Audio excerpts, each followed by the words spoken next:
Were you at all worried that you had COVID-19?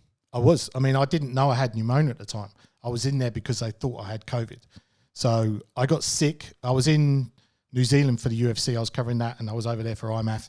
And then I remember I was at City Kickboxing with Eugene and the Winter Warrior guys, and it was the Monday morning, and I couldn't stop coughing, and I thought, oh, this, it's okay, it's just a cough, come back. And this is before the whole COVID started. This was sort of late February, and then I just worked through, and then I was getting ready for the IMMAF Oceania.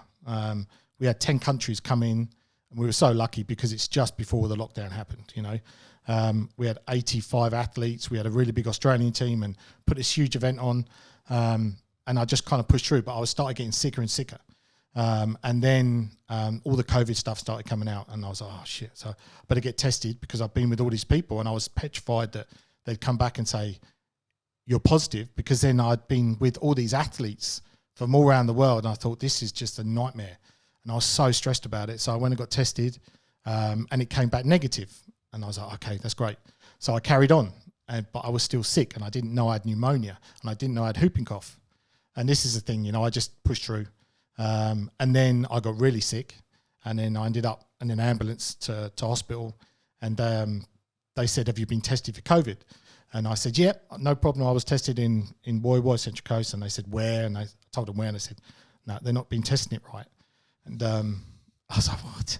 Because apparently, and I've seen it so many times, you see it on the news, and not so much now because I think it's all come out, but all these people in their cars driving through, and someone putting the old stick up around the nostril and coming out. And that was what they did to me, in the mouth and up the nose. When I was in hospital, they shipped me into the COVID ward, and that was insane, And then they came and gave me the proper test, and that thing goes up your nostrils, right at the back of your mouth, and it feels like it's touching your brain. It's just horrible. And they put it around, and I was like, oh man, pulled it out, and then did the mouth, and then they did the second nostril, and then they were like, there was a couple other things that they wanted to test, but because I was in the COVID ward, they couldn't move me. And so, long story short, anyway, I don't have COVID. I've been tested twice. Had pneumonia. This is my first trip from the Central Coast to Sydney for your podcast, mate.